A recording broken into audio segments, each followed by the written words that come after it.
pronounce them. Yeah.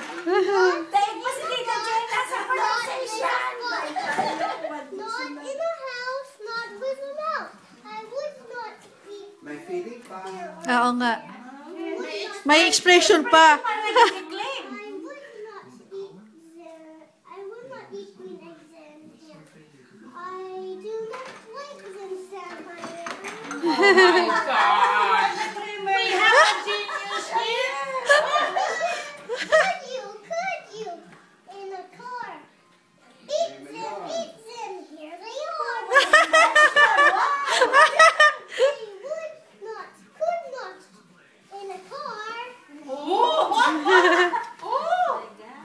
You may like them, you will see. You may like them in a tree. Yeah, hindi na siya nakuhula. Binabasa niya talaga. Talaga, oo nga. Isa-isa. Oo nga. You let me be. I do not like them in a box. I do not like Hindi them. ko alam, makaluluway na yan eh. I do not like them in the house. I do not like them here in church. I do not like them anywhere. I do not like green eggs in here. I do not like them somewhere else.